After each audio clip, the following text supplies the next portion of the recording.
इसके बाद देखते हैं कौन क्वेश्चन।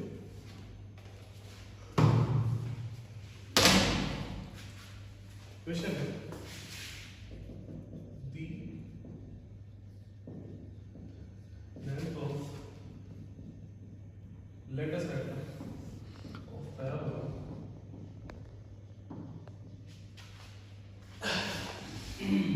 मेरा भी वीडियो कर दो with focus पब्लिश कर दो पोस्ट क्या पढ़ाया? 3,3 बाद में and directrix ठीक है 3x minus 4y minus 2 is equals to 0।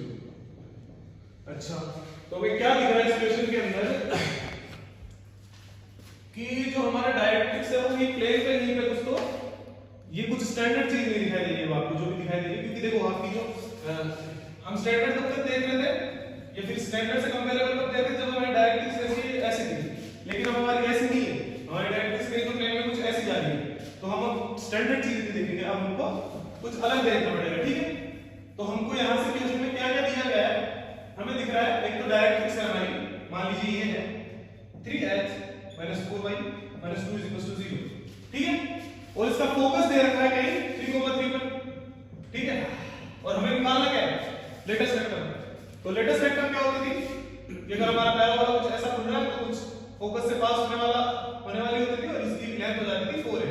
ठीक है, अब जैसे हमें पता है कि हमारा डायरेक्ट्रिक्स ये है और हमारा जो फोकस है वो यहाँ पर है, तो डायरेक्ट्रिक्स से जो फोकस की डिस्टेंस होती थी हमेशा कितनी होती थी, वर्टेक्स से a होती थी और यहाँ से a होती थी, तो टोटल कितनी होगी 2a। तो हम अगर इस पॉइंट से इस लाइन की लेंथ निकालना चाहे तो हम निकाल सकते हैं आसानी से। ठीक है, तो कैसे निकलती थी, उसका फॉर्मूला होता था 2a जो डिस्टेंस है वो इज इक्वल टू होती है हमारी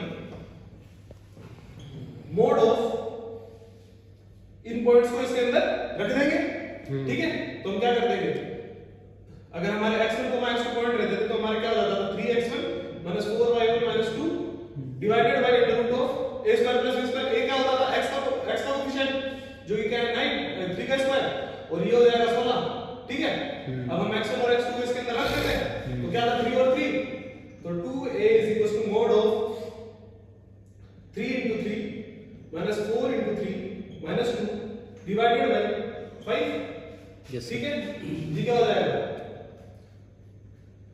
9 minus 9 minus 12 minus 2 by 5 का मोड, ये क्या हो जाएगा -5 -5 -5 -1, और ये क्या हो जाएगा 1/2। तो 2a हमारा बना गया, हमें निकालना क्या है 4a, तो 4a कितना हो जाएगा 2। सही, आसान।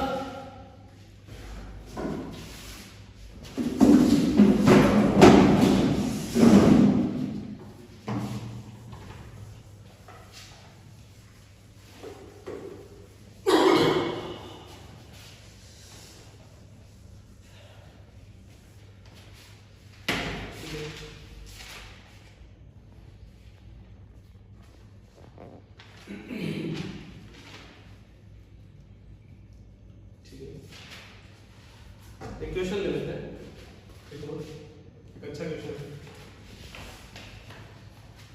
इधर double ordinate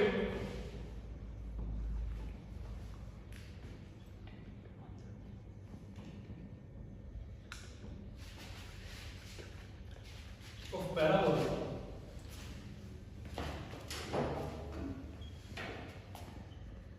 y square is equal to 8px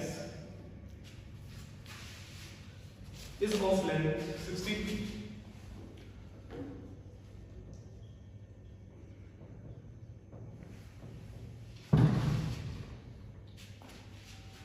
तो हमें निकालना क्या है कि what will be the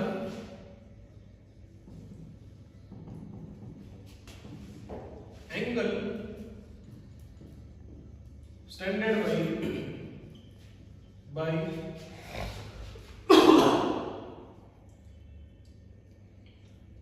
this double ordinate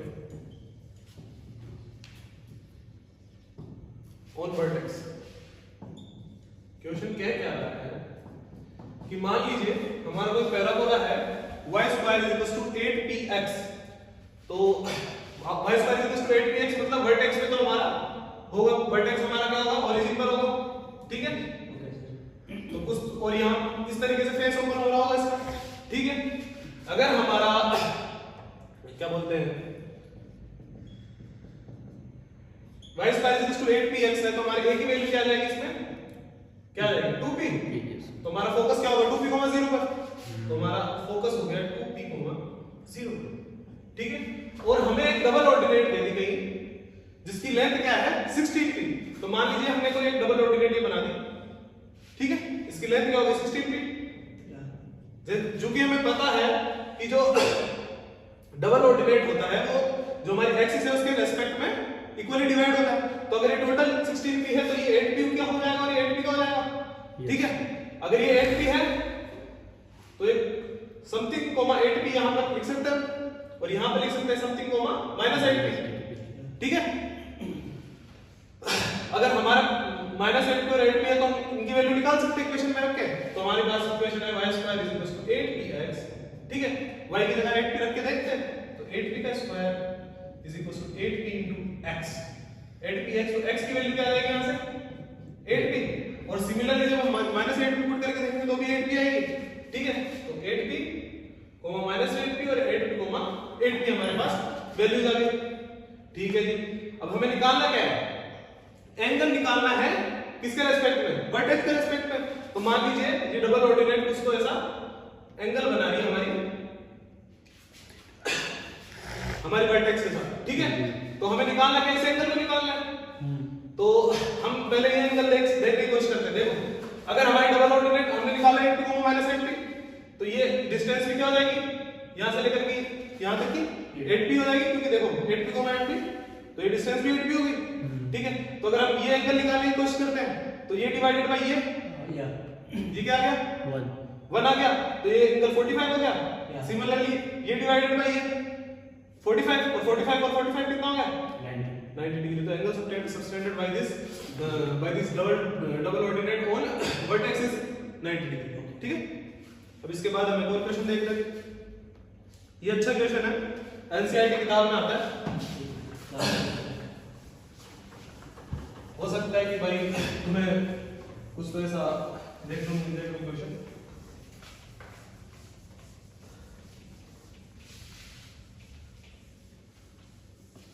ठीक है, क्वेश्चन क्या है, थोड़ा बड़ा है। क्वेश्चन कह रहा है कि a beam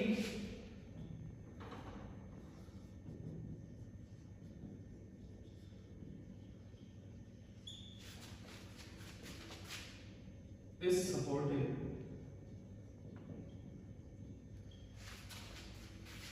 at ends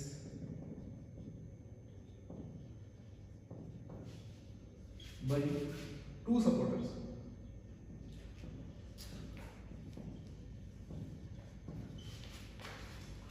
which are 12 meter apart, ठीक है। Since the load is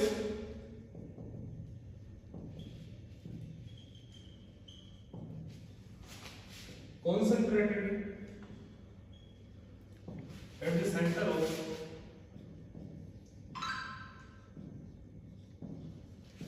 this beam,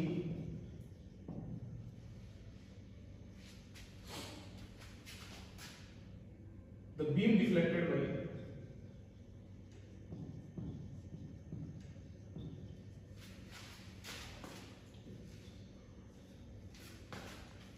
3 meters from center, ठीक है। And makes a shape of parabola.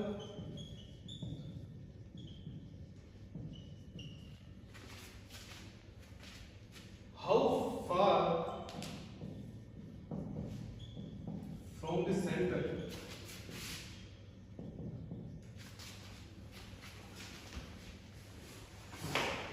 is the deflection of 1 meter, ठीक है। तो क्वेश्चन कह रहा है कि एक बीम है, बीम कुछ रोड टाइप का कुछ तो होता है जो जिसको हम बेंड कर सकते हैं, ठीक है। तो जो बीम है उसके सेंटर पर जो बीम है उसके दोनों एंड से बीम है, उसके दोनों एंड एक दूसरे से 12 मीटर की दूरी पर है, ठीक है। और उसके सेंटर पर कोई तो वजन लगाया गया है, ठीक है, ठीक है। मान लीजिए कोई बीम थी जो कि 12 मीटर दूर है एक दूसरे से, ठीक है।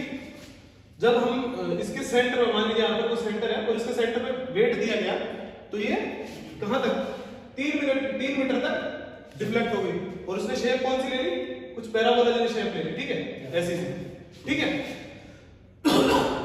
तो हमें ऐसा पॉइंट निकालना है, how far from the centre is the deflection of 1 metre. तो मान लीजिए कि सेंटर है, इससे कुछ थोड़ी सी आगे कोई एक ऐसी डिस्टेंस होगी जिस पे डिफ्लेक्शन सिर्फ 1 मीटर की रह जाएगी, ठीक है।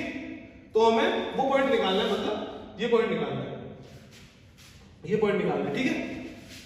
तो अब हमें कह रखा है कि ये पैराबोला जैसा है, तो हम इसको एक स्टैंडर्ड पैराबोला में रखने की कोशिश करते हैं कि, और ये सेम कंडीशन उस पे अप्लाई करके देखते हैं और हम उससे डिस्टेंस निकाल लेंगे, ठीक है, ठीक है।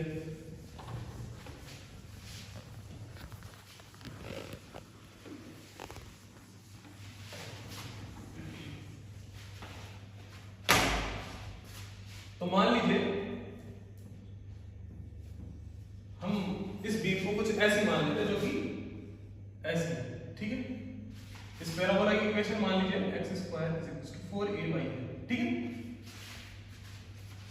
ये दोनों एंड पॉइंट्स हैं और ये एक दूसरे से कितने की दूरी पर है, 12 मीटर की दूरी पर, ठीक है, 12 मीटर की दूरी पर है। और ये डिस्टेंस कितनी है, 3 मीटर से। तो ये पॉइंट कितना हो जाएगा, 0,3, ठीक है। और हमें एक ऐसा पॉइंट निकालना है जिससे कि डिस्टेंस 1 मीटर की हो, ठीक है। अगर मान लीजिए ये यहां पर 0,3 था, तो यहां पे कुछ x0,3 हो जाएगा और इसको 1 मीटर नीचे खींच लिया तुमने, तो ये कितना हो जाएगा, x0,2 समथिंग कुछ है। तो मैं इस x0 को निकालना पड़ेगा, ठीक है। अब हमें दिया कि जो हमें चीजें अवेलेबल है उसके हिसाब से हम देख सकते हैं कि ये डिस्टेंस 12 मीटर है, तो मतलब एक डबल ऑर्डिनेट की तरह आपको दिख रहा है। तो अगर ये 12 मीटर है तो ये 6 मीटर और ये 6 मीटर हो गया। ये 6 मीटर है तो ये पॉइंट क्या आ जाएगा, 6,3, ठीक है। आपकी इक्वेशन ये है ये। अगर 6,3 आपका इक्वेशन का पार्ट है तो इसको सेटिस्फाई कर रहा होगा, तो हम इसमें रख देते हैं इसको, तो क्या हो जाएगा, 6 का square is equal to 4a into 3। तो ये क्या आ जाएगा, 36 इज इक्वल टू 12a। ये हमारा क्या आ जाएगा, 3 आ गया, ठीक है। तो हमारी इक्वेशन क्या हो जाएगी, x square is equal to 12y, ठीक है। x square is equal to 12y हमारी इक्वेशन है, तो क्या ये भी इसको सेटिस्फाई करेगा, तो हम इसको रख के देख लेते हैं। तो इसके अंदर आ गया x square is equal to 12 into 2, तो x naught is equal to आ गया प्लस माइनस √24। अब ये प्लस में आ जाएगी वैल्यू, यहां पे हो जाएगा √24,2 और कुछ इस साइड में भी इतनी डिस्टेंस में सेम बना देगा ना, यस, तो माइनस √24, ठीक है। तो ये एनसीईआरटी इक्वेशन है, हो सकता है कि ऐसे लैंग्वेज वाला क्वेश्चन हमारे पास आ जाए, होते बड़ी इजी है, बस समझने की देर होती है, ठीक है, ठीक है। कितनी देर